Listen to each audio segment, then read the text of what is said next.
Hi, today we're going to talk about Salesforce.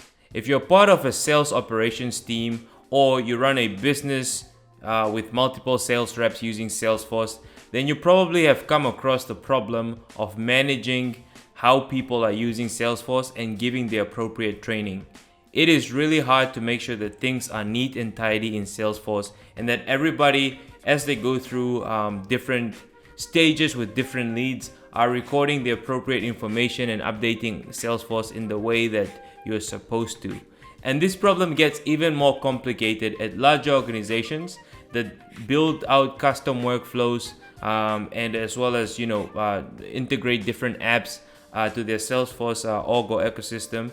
That makes it really complicated because it changes over time, and probably even things that standard procedures keep evolving the whole time. So how do you actually manage and make sure that there's one source of truth that guides every Salesforce user on how they use Salesforce? This is what we're going to be talking about today, and the short answer to that question is a knowledge management system. So a knowledge management system is basically a body of searchable content that is designed to teach or educate people on something specific or multiple things. And so a knowledge management system in this case is what I'm proposing, is what you try and use to solve your Salesforce management and training problem. We'll talk about how exactly that happens, how you can build one, what it is a bit more in depth, and then again sort of how that amounts to you not having the same degree of management and training issues with Salesforce. Now that we understand what a knowledge management system is, we're going to talk about how you can make one. So there are different knowledge management software tools out there. Document 360, Confluence, and Notion are particularly the best knowledge management software tools out there for what you call an internal knowledge management system. So if you're building a knowledge management system for the sole purpose of making sure that everybody is using Salesforce how they're supposed to, then you probably want to look at those softwares because they have they are designed to be used internally. And they can be password protected. Login requires sophisticated login or the right sophistication of logging in to make sure that your information on your Salesforce org is safe and secure. The other thing about these three tools that we mentioned as well is that they make sure that your content is easy to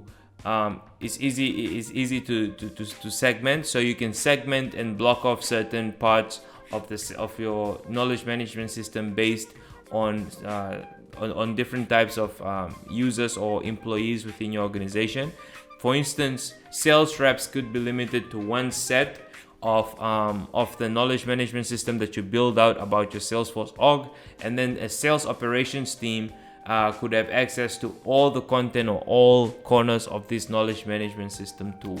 And then again, some people could have access to add and edit content, while others are just there to view. And that again could be a distinction between sales operations and your sales reps. For instance, let's assume that you've changed your entire the number of steps and the names and meanings of the key deal stages of any deal that a sales rep at your company is working on.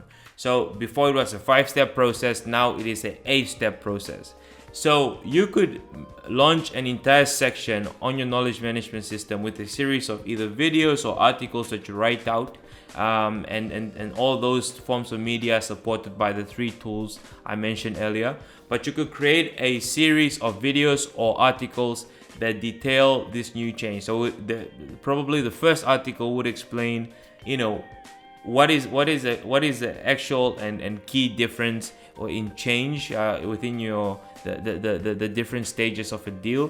Why is the change happening, and then what practical changes in how reps have been traditionally documenting information on Salesforce. What changes are occurring in that space. So if somebody, for instance, if the first stage was called prospecting, and at that stage, all the rep had to do was enter contact information. But now there's an additional step of drawing up a preliminary note on the predicted size of the deal, and different details as well. Then that would be documented there, and you could explain in detail, step for step, how that should be done. And of course, you don't just need to record changes. You can also look at your current, maybe it's not always about change. So sometimes your Salesforce org is running well, it's not broken, doesn't need change, but people keep asking you questions, the same question all the time, or there are things that are actually defined, it's just that you never got to write them down, and would rather do that than to wait for a day when somebody asks you that question. So you can go ahead and essentially look at all the different key things that the different users within your Salesforce org do, and then underneath that, what you have to do is then ask yourself, what are really specific tasks or knowledge that your team should be getting from this potential knowledge management system. And we have another video on the tools you can use to build a knowledge management system, as well as a separate video on how to build an internal knowledge management system.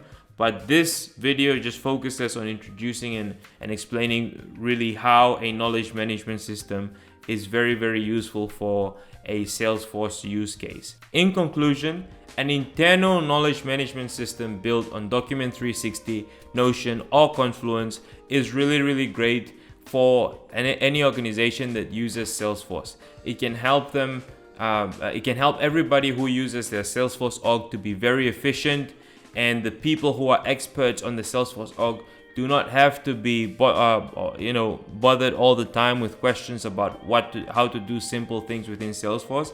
And beyond that as well, over time, I think the advantage of doing this is it gives you a very sort of a history as you update your knowledge management system. It gives you a history of what your knowledge management system, how it has evolved, so that you can look back to it and see and learn interesting things that weren't possible otherwise. All in all, this is something to consider if you want to really make sure that your organization is moving fast and efficiently within Salesforce. And I hope that this video and perhaps our other videos on building an internal knowledge management system and reviewing other knowledge management software tools could be of help to you. With all that said, I hope I made Salesforce a little bit better for you, and you can do the same for your team.